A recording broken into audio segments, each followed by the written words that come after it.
Bismillahirrahmanirrahim. Assalamualaikum warahmatullahi wabarakatuh. Kepada yang terhormat Bapak Ibu dosen dan guru penguji ujian kinerja PPG dalam jabatan 2022 kategori 2. Perkenalkan, nama saya Fendi Rianto. Saya adalah seorang guru di SMK Negeri 1 Milong, sekaligus sebagai mahasiswa PPG dalam jabatan tahun 2022 kategori 2 di LPTK Universitas Tadulako. Pada hari ini, hari Senin, tanggal 12 Juni tahun 2023, saya akan melaksanakan ujian kinerja di sekolah saya SMK Negeri 1 Milong. Praktik pembelajaran kali ini saya laksanakan pada kelas 11 akuntansi dengan materi harmonisasi hak dan kewajiban asasi manusia dalam perspektif Pancasila. Berikut ini ujian kinerja saya. Selamat menyaksikan. Baik, bismillahirrahmanirrahim. Assalamualaikum warahmatullahi wabarakatuh. Waalaikumsalam warahmatullahi wabarakatuh. Selamat pagi, salam sejahtera untuk kita semua. Sehat? Ya, jadi kita ketemu lagi di mata pelajaran PPKN ya. Jadi seperti biasa ya, kita sebelum masuk ke materi supaya kegiatan kita pada hari pagi hari ini benar-benar yang berkah dan bermanfaat ya. Silakan ketua kelas untuk memberi video. Silakan. Baik, kita mulai bacanya. Bagaimana masing-masing? Oke, selanjutnya saya akan absen ya. Yunita, Hadir. Siti Nurhalizan, Hadir. Ilis, Hadir. Abi Andriansa. Ya? Ada. Mana Abi? Oke ya, jadi hari ini hadir semua. Dan selanjutnya ya, supaya kegiatan kita proses pembelajaran pada pagi hari ini lebih semangat lagi ya. Selain juga untuk menanamkan jiwa nasionalisme kalian ya. Silakan ketua kelas untuk menyanyikan lagu Majita Kita. Majita Kita atau dari Sabah sampai Merauke. Oke. Ya. Silakan ketua kelas mungkin lagi dari Sabah sampai Merauke. Silakan semua berdiri dulu.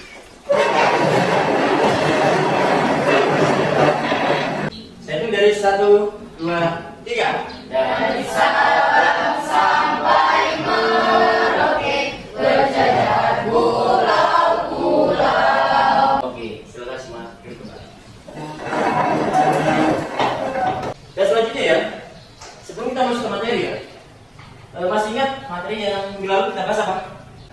Jadi untuk materi yang minggu lalu kita membahas tentang peran serta warga negara mendukung implementasi wawasan kebangsaan. Jadi materi minggu lalu kita sudah lalui ya. Dan selanjutnya ya, pada materi pagi hari ini kita akan membahas yaitu tentang peran serta warga negara itu materi baru. Dan untuk hari ini kita akan membahas tentang harmonisasi hak dan kewajiban asasi manusia dalam perspektif Pancasila. Oke ya. Jadi pada episode ini kita akan membahas tentang harmonisasi hak dan kewajiban asasi manusia dalam perspektif Pancasila. Jadi di dalam materi ini ya, kita bisa terapkan ya di dalam kehidupan kita sehari-hari. Supaya itu apa? Karena di dalam materi kami sangat penting sekali. Kalau kita terapkan di dalam kehidupan kita sehari-hari. Hak itu apa sih artinya? Hak asasi manusia. Ya, hak asasi manusia. Hak yang ada di dalam tubuh diri kita ya. Hak yang ada di dalam diri kita. Jadi sangat ini mau nggak kita harus terapkan ya di dalam kehidupan kita sehari-hari supaya kita tidak ada yang namanya melanggar hukum atau aturan yang terjadi kita.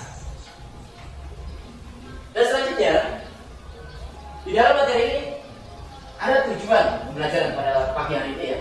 Coba silakan simak ya di depan. Jadi tujuan pembelajaran yang pertama adalah setelah mengamati video dan membaca teks melalui PowerPoint, peserta didik dapat bersyukur dan menerima hak asasi manusia berdasarkan perspektif Pancasila sebagai anugerah Tuhan yang Maha Esa. Yang kedua, setelah mengamati video dan membaca teks melalui PowerPoint, peserta didik dapat mendeskripsikan makna hak dan kewajiban asasi manusia dengan benar. Tujuannya kayak gini.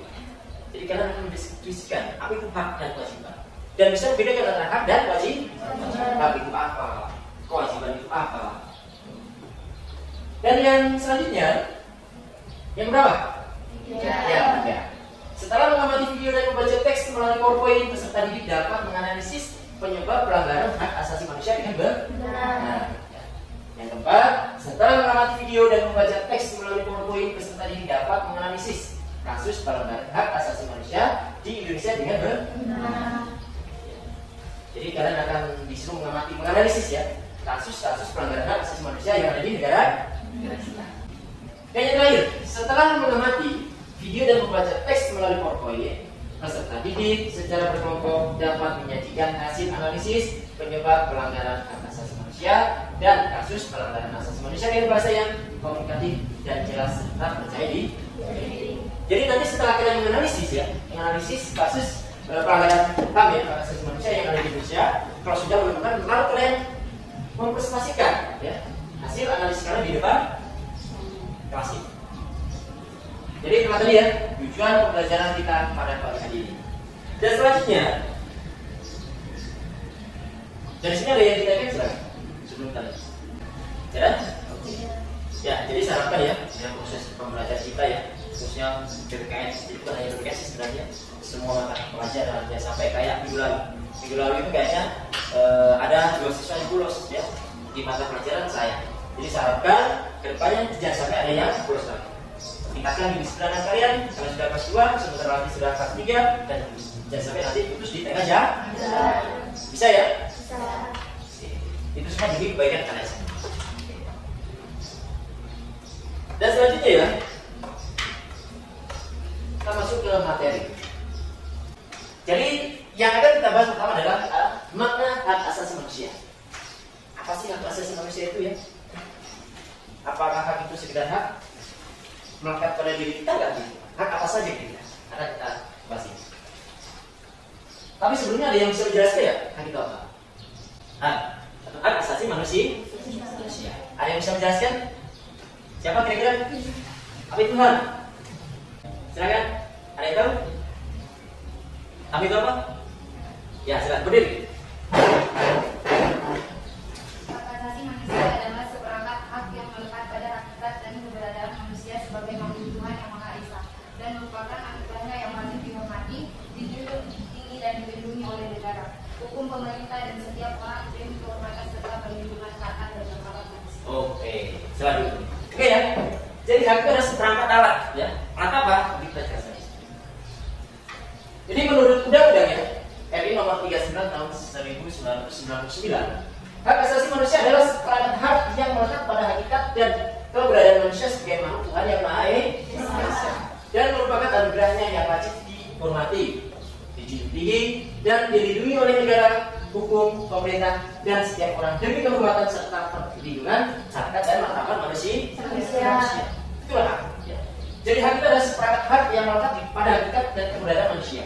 Jadi namanya hak ya, hak asasi manusia sudah melekat di dalam diri kita. Melekat kita. Ibu bertanya, mulai kapan hak itu melekat di dalam diri kita? Ada yang bisa jawab?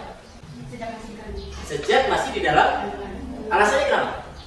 Karena dia sudah bernyawa dan karena hak itu sudah melekat pada diri kita sendiri. Jadi ketika seorang ibu melahirkan, maka sudah diberikan hak untuk oleh si anjing. Hak itu sudah diberikan kepada kita. Meskipun masih di dalam kandung, dan meskipun umurnya 1 bulan. Ada yang lain? Sejak kapan? Kalau katanya sama tadi, sejak masih di dalam kandungan, yang masih dalam janin ya, sudah ada hak yang melekat di dalam janin itu. Ada yang ingin dapat lain? Ada nggak? Oke. Jadi betul apa yang dibilang sama tadi. Ya. Hal itu sudah melekat di sejak kita masih di dalam kandung. Betul sekali. Ya. Kenapa bisa? Contoh di sini. Pernah nggak kalian mendengar sebuah kasus orang yang ditangkap ya polisi? Ya. Baik itu yang pelaku, ya, baik itu yang sebagai si ibu yang mengandung dan si pembantu ya yang membantu itu di sini bidan ya.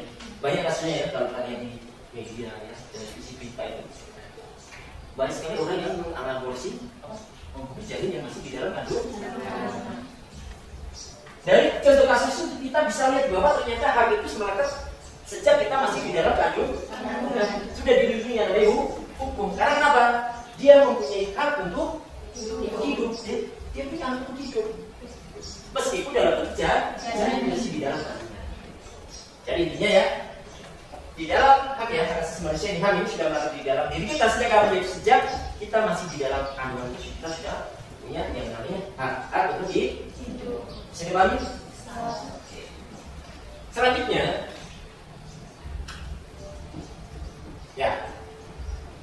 Yang selanjutnya adalah hak asasi manusia memiliki ciri-ciri khusus sebagai berikut. Ya, jadi hak itu memiliki ciri-ciri khusus. Ya. Yang pertama adalah hakiki. Hakiki artinya hak asasi manusia adalah hak asasi semua umat manusia yang sudah ada sejak lahir. Bukan hanya sejak lahir, tapi masih tidak baru. Itu sudah yang ada yang namanya hak. Yang B, universal. Artinya hak asasi manusia berlaku untuk semua orang tanpa memandang status, suku, bangsa, gender atau perbedaan lain. Jadi hal itu ya bersifat universal. Maksudnya universal apa? Ada tahu? Apa itu universal? Menyeluruh? Ya. Bukan hanya sebagian atau kelompok muda. Ya. Yang namanya manusia pasti sudah punya namanya hak asasi manusia, sehingga pada dia laki-laki, perempuan, ya suku A, suku B. Ya. Intinya setiap manusia mempunyai namanya hak asasi manusia. Yang C, tidak dapat dicabut. Artinya hak asasi manusia tidak dapat dicabut atau diserahkan kepada orang lain. Misalkan Devi mau mencabut haknya si Sawah misalkan, bisa nggak kira-kira? Awas aku bisa cabut, bisa nggak? Nggak bisa. Ya. Siapapun orang, misalkan kalau pihak kepolisian bisa nggak mencabut? Nggak bisa. Kenapa?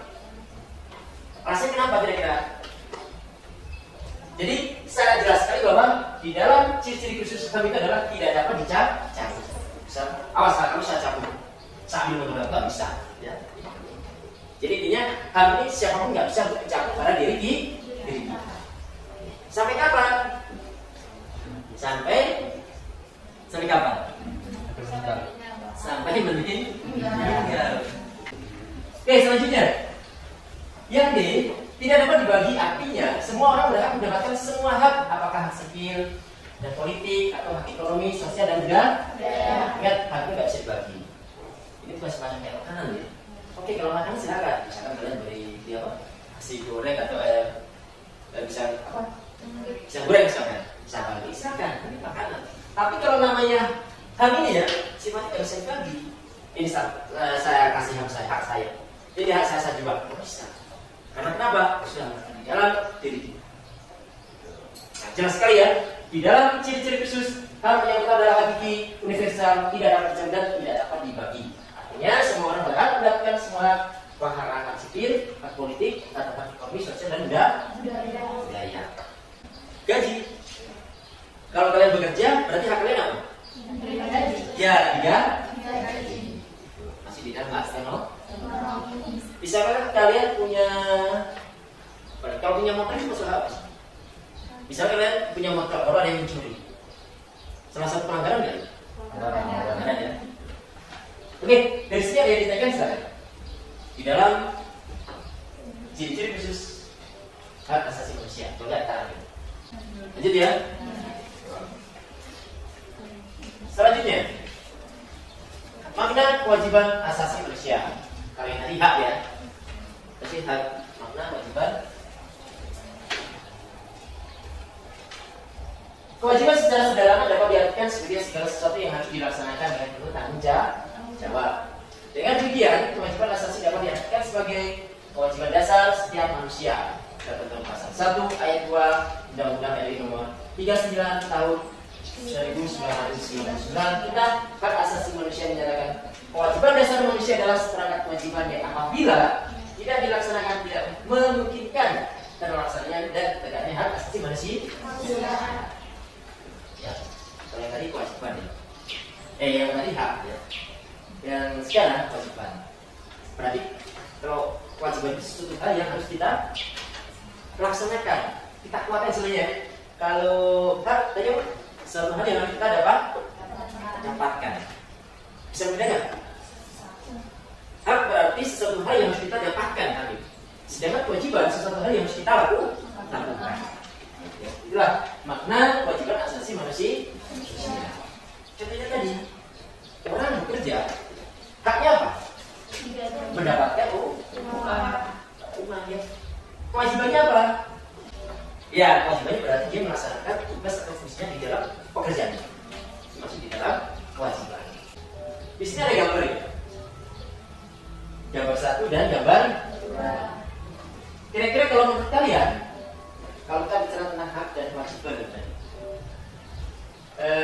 zaman saat ini masih di dalam hak atau kewajiban? Kewajiban. Ini gambarnya apa sih? Ya, membersihkan sungai ya, atau buang sampah, menyapu ya, membersihkan lingkungan sekolah ya, dalam tanya dari saat kami. Yang nomor 2 apa?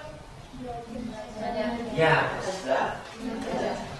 Jadi kalau kita di dalam KSP saat ini ya, sekali sebagai seorang pelajar atau siswa ya, biasanya disebut berarti hak kalian berarti apa? Hak yang kalian harus dapatkan di sekolahnya?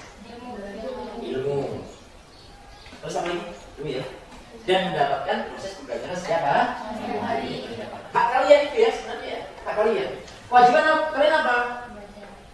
Kewajiban. Kewajibannya apa? Ya, kewajibannya. Hak kalian berarti belajar ya sendiri. Belajar. Kewajiban kalian apa? Mengikuti pembelajaran atau menaati aturan yang ada di sekolah. Hak kalian berarti mendapatkan proses pembelajaran. Kewajiban kalian mengikuti aturan yang ada di sekolah. Kalau sekolah misalkan kalau dulu ada istilah bayar SPP ya. Itu masih hak atau kewajiban? Kewajiban, karena harus kalian lakukan. Bisa dipahami ya? Jadi gambar satu itu mendapatkan sebuah kewajiban ya. Yang gambar 2 adalah sebuah hak yang harus kalian dapat. Tapi kadang sekarang ya, justru dia haknya nggak dapat, malah senang dia. Ada yang punya pas waktu pilihannya itu lagi ke luar daerah, malah senang. Apalagi jam terakhir kita ya, wah deh. Kalau kita lihat dari sini kita yang rugi sebenarnya ya. Hak kita nggak tercapai. Dari sini ada yang ditanyakan silakan, sebelum kita lanjut. Silakan. Ada yang ditanyakan, kalau ada yang silakan, katakan. Ada nggak? Selanjutnya adalah B. Penyebab pelanggaran hak asasi manusia. Jadi, perhatikan dulu ya. Contohnya ya, silakan perhatikan. Pelanggaran HAM disebabkan oleh faktor-faktor berikut. Yang pertama, faktor internal. Jadi pelanggaran HAM itu yang pertama adalah faktor internal. Nanti kalau internal artinya ada internal pasti ada eksternal. Kalau internal apa? Internal. Dari dalam internal. Kalau eksternal berarti dari luar. Jadi di sini penyebab pelanggaran hak asasi manusia ternyata ada 2 faktor ini. Faktor dari dalam berarti dari dalam dan penyebabnya dari negara kita sendiri sebenarnya. Faktor internal yang kita bahas dulu, yaitu dorongan untuk melakukan pelanggaran HAM yang berasal dari pelaku pelanggaran HAM di antaranya seperti itu. Yang pertama, sikap egois. Ya, ini ya. Ini penyebab pertama nih. Sikap egois. Ada nggak nih? Rumah satu kelasnya ada yang sikap egois? Ya. Buang jauh-jauh itu ada. Buang jauh-jauh. Sikap egois. Jasanya tertanamkan pada diri kali. Saya bahaya sekali. Bisa menyebabkan yang namanya melakukan yang namanya hak asasi manusia itu. Ya. Sikap egois atau terlalu mementingkan diri sendiri. Jadi sikap ini akan menyebabkan seseorang itu terus selalu menuntut haknya, sementara kewajibannya nggak dipenuhi ya, nggak mau memenuhi. Misalkan kalian masih nanti akan kerja, nggak kerja kalau disuruh, kalian bayar ya. Kalian masih pada saat kerja itu kecil aja. Kalian nggak ujian, tapi maunya nilai 5%. Bisa. Kalian maunya berprestasi di sekolah, tetapi jarang masuk, selalu melanggar aturan yang ada di sekolah. Bisa nggak? Bisa. Jadi yang pertama adalah sikap egois ini ya. Jadi sangat baik sekali kalau tertanam di dalam diri manusia. Buang jauh-jauh memang ya. Dari penjelasannya ya, sikap ini akan menyebabkan seseorang untuk selalu menuntut haknya, sementara kewajibannya sering diabaikan. Seseorang yang mempunyai sikap seperti ini akan menghalalkan segala cara agar supaya haknya dapat terpenuhi, meskipun caranya tersebut dapat melanggar hak orang lain. Maka dari itu antara hak dan kewajiban itu harus seimbang. Bahaya kalau antara hak dan kewajiban itu berat sebelah. Dan selanjutnya, yang kedua, rendahnya kesadaran HAM. Hal ini akan menyebabkan pelaku pelanggaran HAM berbuat seenaknya. Pelaku tidak mau tahu bahwa orang lain pun mempunyai hak asasi yang harus dihormati. Sikap tidak mau tahu ini berakibat munculnya perilaku atau tindakan penyimpangan terhadap hak asasi manusia. Yang tiga, sikap tidak toleran. Sikap ini akan menyebabkan munculnya saling tidak menghargai dan tidak menghormati atas kedudukan atau keberadaan orang lain. Sikap ini pada akhirnya akan mendorong orang untuk melakukan diskriminasi kepada orang lain. Dan selanjutnya, faktor eksternal. Berarti kalau yang tadi itu ya, faktor internal, faktor dari dalam. Jadi dalam diri kita sendiri ya. Yang kedua adalah faktor eksternal, yaitu faktor-faktor di luar manusia yang mendorong seseorang atau sekelompok orang melakukan pelanggaran HAM. Di antaranya adalah sebagai berikut. Penyalahgunaan kekuasaan di dalam masyarakat. Terdapat berbagai macam kekuasaan ini tidak hanya menunjuk pada kekuasaan pemerintah, tetapi juga bentuk kekuasaan lain. Salah satu contohnya adalah kekuasaan di dalam perusahaan. Para pengusaha yang tidak memperdulikan ya, hak buruhnya jelas melanggar hak asasi manusia. Oleh karena itu, setiap penyalahgunaan kekuasaan mendorong timbulnya pelanggaran. Ini ya, ini masuk di dalam faktor eksternal. Berarti di luar dari diri kita sendiri. Kalau internal berarti, nah contohnya egois. Itu terdapat di dalam diri kita. Ini menjadi contoh. Ya. Eksternal adalah penyalahgunaan kekuasaan, misalkan kan banyak ya kasusnya. Kayak gitu aja kemarin kasusnya orang disuruh kerja tetapi dia tidak dibayar, malah ada yang disiksa. Ini dia masuk di dalam kekerasan. Ada lagi seorang TKI ya, dia bekerja di luar negeri ya, di sana malah nggak disuruh kerja, misalnya nggak tahu waktu ya, disuruh kerja sampai jam berapa ya, tetapi dia tidak dibayar, bahkan ada yang disiksa, bahkan pulang ada yang itu sudah masuk di dalam pelanggaran, masuk di dalam faktor eksternal. Yang kedua, ketidaktegasan aparat penegak hukum yang tidak bertindak tegas terhadap setiap pelanggaran. Jadi tentu saja akan mendorong timbulnya pelanggaran HAM lainnya. Dan selanjutnya, yang ketiga, penyalahgunaan teknologi. Kemajuan teknologi dapat memberikan pengaruh yang positif, tetapi bisa juga memberikan pengaruh negatif, bahkan dapat memicu timbulnya kejahatan. Kejahatan ya. Jadi yang ketiga adalah penyalahgunaan teknologi. Kemajuan teknologi dapat memberikan pengaruh positif, tetapi bisa juga memberikan pengaruh negatif. Jadi dalamnya teknologi itu ada dampak negatif dan dampak positif. Pasti. Ya. Ada dampak negatif dan dampak positif. Contoh kecil, Facebook itu kan kalau kita bicara Facebook saja, Facebook itu ada dampak, kemudian dampak positifnya ada nggak? Ada. Jadi sebuah persahabatan ada ya. Kalau dampak negatifnya ada nggak? Ada. Memberikan berita hoax. Ada juga kasusnya gara-gara kenalan di Facebook sampai dicurigakan itu. Dan yang kedua adalah kesenjangan sosial dan ekonomi yang tinggi. Jadi kesenjangan menggambarkan terjadinya ketidakseimbangan yang mencolok di dalam kehidupan masyarakat. Pemicunya adalah perbedaan tingkat kekayaan atau jabatan yang dimiliki. Apabila hal tersebut dibiarkan akan menimbulkan terjadinya pelanggaran. Ini adalah kesenjangan sosial. Dan selanjutnya, yaitu adalah kasus pelanggaran hak asasi manusia di Indonesia. Jadi di sini ada 3 kasus ya. Berikutnya adalah sebenarnya masih banyak lagi kasus ya. Yang masuk di dalam pelanggaran hak asasi manusia di negara kita itu adalah yang pertama, Indonesia Tanjung di Priok pada tanggal 12 September 1984. Jadi dalam kasus ini 24 orang tewas dan 36 orang luka berat pada saat itu. Dan yang kedua, penyebut kantor Partai Demokrasi Indonesia pada tanggal 27 Juli 1996. Dalam kasus ini 5 orang tewas, 149 orang luka-luka, dan 23 orang hilang. Dan keputusan majelis hakim terdapat kasus ini menetapkan 4 terdakwa dinyatakan bebas, dan 1 orang terdakwa divonis 2 bulan 1 bulan. Itu vonisnya.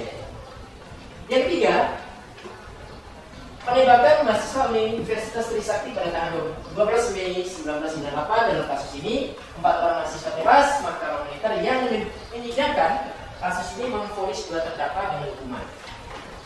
Jadi ada 3 kasus pelanggaran hak manusia yang ada di negara kita. Kalau kita kembali pun hanya 3 ya, masih ada panggilan sebenarnya ya. Oke, dari situ ada yang ditanyakan silahkan. Ada nggak? Oke, kalau nggak ada, kita lanjut. Di sini ada sebuah video ya, video yang menggambarkan di dalam kasus-kasus pelanggaran HAM di Indonesia. Jadi video ini ada satu pautnya dengan tugas nanti yang akan saya berikan di dalam LKP pagi ini. Silakan disimak dulu.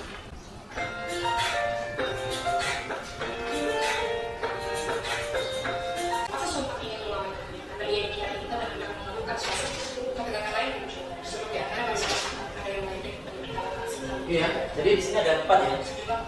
Jadi ada 4 kasus ya. Jadi di dalam video ini ya, di sini adalah kasus pelanggaran HAM di Indonesia. Jadi masalahnya kira-kira apa? Ya, di dalam pada saat itu hukum sudah ada nggak? Masih apa? Kenapa kok masih ada yang namanya pelanggaran HAM? Masalahnya apa? Penyebabnya apa sih? Ya.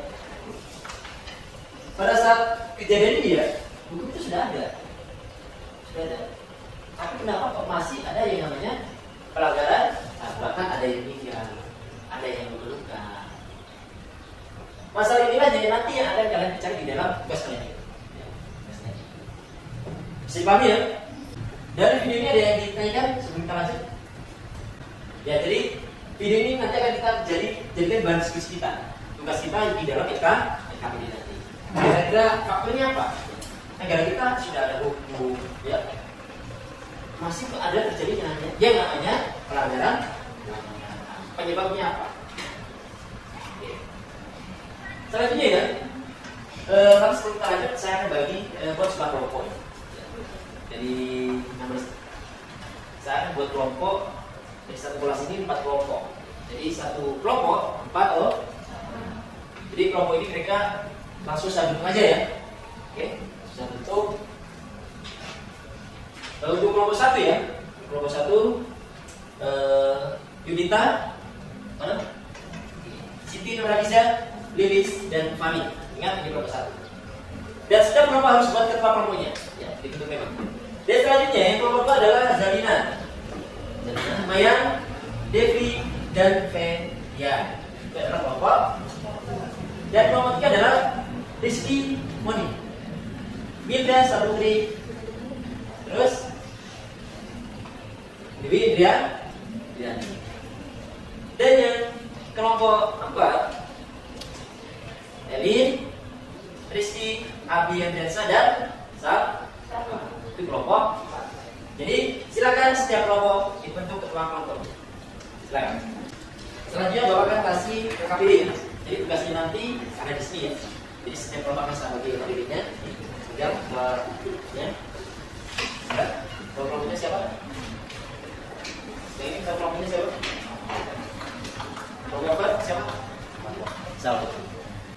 Semua kelompok sudah dapat KPD ya. Coba perhatikan di dalam KPD itu, ya. Jadi di dalam KPD ini ya, di situ ada yang untuk kalian isi. Yang pertama kelompok. Jadi kelompok ini kalian tulis kelompok 1, 2 dan 3 dan 4. Kelompok 1 berarti tulis 1. Dan kelas, ingat jangan lupa tulis kalau kelas kalian. Nanti kelas akuntansi. Dan nama anggota kelompok, ingat ya, tulis nama anggota kelompoknya. Dan saya harapkan ya, di dalam pekerjaan kelas ini semua harus aktif di dalam pekerjaan. Jangan hanya ketua kelompoknya yang aktif, yang lainnya hanya bermain HP misalnya. Bisa ya? Jadi kalau ada yang bermain, saya harapkan ketua kelompok jangan ditulis namanya di sini. Gak usah, ditulis saja. Jangan kalian tulis yang aktif di dalam misalnya. Jadi saya harapkan harus aktif semua. Dan selanjutnya, di sini ada langkah-langkahnya ya. Terus lembaga kerjanya. Silakan perhatian ya di dalam lembaga kerja. Yang pertama ya, di sini ada 2 ya yang harus kalian kerjakan. Yang pertama, identifikasi faktor-faktor lainnya yang menyebabkan timbulnya pelanggaran HAM dengan membaca berbagai macam sumber seperti dari buku, surat kabar, majalah, internet, dan tuliskan pada tabel di bawahnya.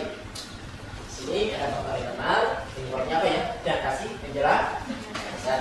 Faktor eksternal, penjelasannya dan kasih penjelasan. Dan yang B, kalian disuruh mengidentifikasi kasus-kasus pelanggaran hak asasi manusia di Indonesia. Contohnya kayak di video tadi. Dia di dalam tabel nomor 1 nomor ya, kasusnya apa? Ya. Yang kedua, Hak yang dilanggar apa? Dan yang penyebabnya apa? Masalah ini harus kalian selesaikan. Penyebabnya harus, dan cara penyelesaiannya kayak gimana? Bisa? Kalau tabel yang ini adalah kalian disuruh identifikasi faktor apa sih ya? Meskipun negara kita sudah ada hukum yang ditegakkan, tetapi kenapa kok masih ada yang namanya pelanggaran HAM? Ya masalah inilah yang harus kalian cari atau selesai. Bisa? Silakan. Apa sebenarnya ada yang ditanyakan mengenai kami ini? Sempat ada yang kurang jelas, bagaimana? Sebelum mengerjakannya, silakan. Ada yang ditanyakan? Kalau nggak ada, silakan kalian diskusikan yang kelompok. Oke, silakan.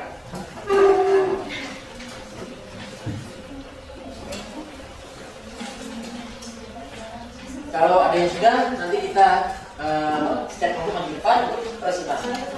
Oke, silakan.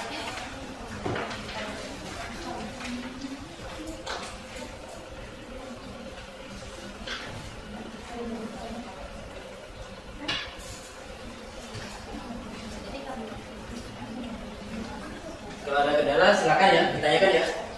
Silakan keaktifan kalian di dalam pekerjaan. Kelompok ya.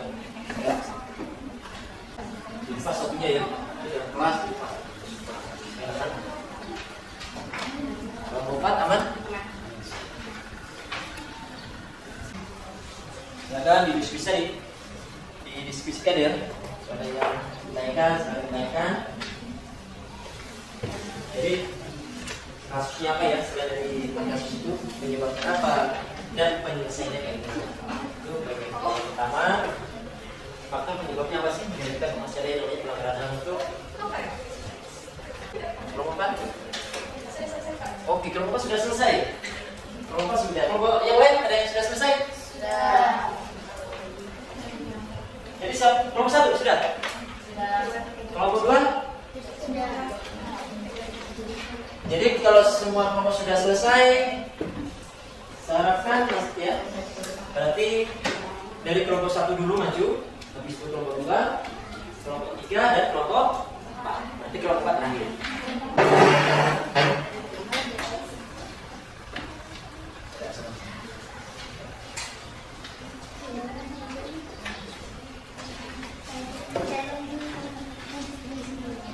Assalamualaikum warahmatullahi wabarakatuh. Kami dari kelompok 1 akan mempresentasikan hasil diskusi kami. Lain diperhatikan yang cerita sendiri ya. Adapun hasil diskusi kelompok kami yaitu mengidentifikasi faktor-faktor yang menyebabkan timbulnya pelanggaran hak asasi manusia. Di sini terdapat 2 faktor, yaitu faktor internal dan faktor eksternal. Faktor internal akan dibacakan hadap teman-teman. Penyebab keterlibatan Marsina dalam aksi memperjuangkan hak sehingga beliau dianggap sebagai ancaman bagi oknum tertentu. Penyelesaian penetapan para penghuni tempat Marsina bekerja dan dihukum selama waktu 4 tahun hingga 17 tahun saja. Sekian dari presentasi kelompok kami. Jika ada kelompok lain yang ingin bertanya, dipersilakan. Oke, silakan. Silakan ya. Ini presentasi dari kelompok 1. Silakan kelompok 2, 3, 4, silakan. Kalau ada yang ditanyakan, silakan tanyakan. Silakan. Apa perbedaan? Kalau kelompok lain membantu, silakan. Kelompok 2 dan 3 dan ya, itu dari pertanyaan kelompok. Silakan. Perbedaan hak asasi manusia dan hak warga negara. Silakan.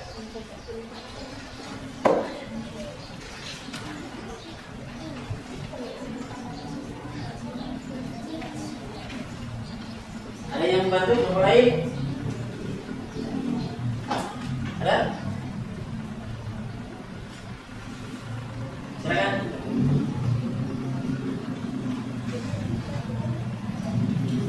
Oke, silakan. Berdiri. Jadi perbedaan hak asasi manusia dan hak warga negara itu terletak pada sumber hak dan sifat universalitas suatu hak. Oke, cukup ya. Jadi materi ya, presentasi dari kelompok 1. Silakan ditutup. Sekian dan terima kasih dari kelompok kami. Assalamualaikum warahmatullahi wabarakatuh. Oke, tepuk tangan dulu untuk kelompok 1. Selanjutnya kelompok Silakan. Orang tua. Assalamualaikum warahmatullahi wabarakatuh.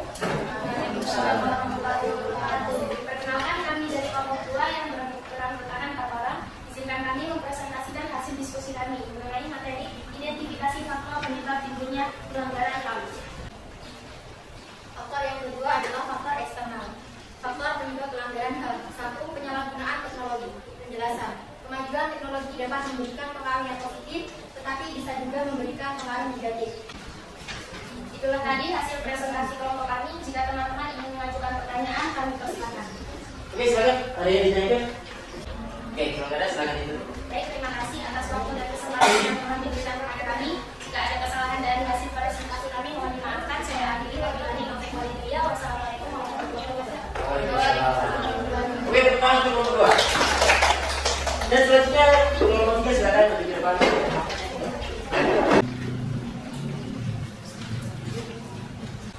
Oke, silakan. Assalamualaikum warahmatullahi wabarakatuh. Waalaikumsalam warahmatullahi wabarakatuh. Jadi yang dapat mengatakan, tak kenal maka tak sayang. Maka perkenalkan, saya Hawa sebagai ketua kelompok 4. Kami dari kelompok 4 akan mempresentasikan hasil diskusi kelompok kami yang akan dibacakan oleh saya, yaitu Dina. Identifikasi faktor-faktor lainnya yang menyebabkan timbulnya pelanggaran HAM. Yang pertama, faktor penyebab pelanggaran HAM, yaitu memiliki sikap egois atau terlalu mementingkan diri sendiri. Yang kedua, kurangnya rasa empati dan simpati pada sesama. Yang ketiga, rendahnya kesadaran akan HAM. Dan keempat, kurangnya sikap tenggang rasa dan toleransi pada sesama. Kasus yang ketiga, penculikan dan penghilangan orang secara paksa, yakni 23 aktivitas pada tahun 1998. Hak yang dilanggar, hak untuk menyampaikan pendapat dan hak hidup seseorang. Penyebabnya, para aktivitas tersebut dianggap mempengaruhi dan memprovokasi rakyat untuk melawan pemerintah Soeharto. Penyelesaian, belum ada kepastian namun kasus masih diusut. Kasus yang keempat, aktivis Munir. Hak yang dilanggar, hak kelangsungan hidup seseorang. Penyebab, Munir yang sering mengancam pemerintahan menjadi momok bagi pemerintah sehingga dibentuklah skenario untuk meracuni Munir. Penyelesaian, pelaku ditangkap dan hanya dipenjara selama 20 tahun dibandingkan keinginan keluarga Munir yang menuntut hukum pelaku seumur hidup. Itulah hasil diskusi dari kelompok kami. Jika ada yang kurang jelas atau ingin bertanya, kami silakan. 1, 2, 3. Pas. Oke, silakan. Jika tidak ada pertanyaan, kami ucapkan terima kasih. Wassalamualaikum warahmatullahi wabarakatuh. Waalaikumsalam warahmatullahi wabarakatuh. Oke, pertanyaan untuk Jadi yang mulai tadi penampilan presentasi dari kelompok 1, 2, 3 dan oke ya. Jadi saya lihat tadi ada beberapa kesalahan sedikit ya. Nanti silakan diperbaiki ya. Ada yang kasusnya ada yang cuma 5, yang seharusnya minimal 8 atau 10 ya. Itu nanti kan kalian silakan diperbaiki dulu. Oke ya. Jadi kesimpulan kita pada pembelajaran pada pagi hari ini ya. Jadi betapa pentingnya Tuhan ya. Supaya ada lagi yang namanya kasus-kasus lagi seperti kasusnya Marsina, kasusnya Munir terjadi lagi di negara kita. Jadi di dalam faktor penyebab pelanggaran HAM itu kecil ya, SKPP dan lainnya sering buang jauh-jauh ya, supaya tidak tertanam di dalam diri kita, supaya kita terhindar dari sebuah yang namanya kasus pelanggaran HAM itu. Oke, saya hanya mengapresiasi, terima kasih banyak. Ternyata kalian bisa mengerjakan tugas yang sudah saya berikan dan mempresentasikan dan lain-lainnya ya. Dan untuk selanjutnya ya, ke depan kita akan masuk ke materi yaitu upaya penegakan hak asasi manusia. Jadi ke depan kita akan belajar tentang upaya penegakan hak asasi manusia. Kalau hari ini kasus kita mempelajari makna dari hal itu apa, kasus-kasusnya apa aja, dan ke depan insya Allah kita akan belajar tentang penegakannya kayak gimana. Bisa ya? Seperti biasa, silakan sebelum kita akhiri pembelajaran kita pada pagi hari ini, semoga ilmu yang kita dapatkan pada pagi ini mendapatkan ilmu yang bermanfaat. Silakan ketua kelas untuk pemimpin. Silakan.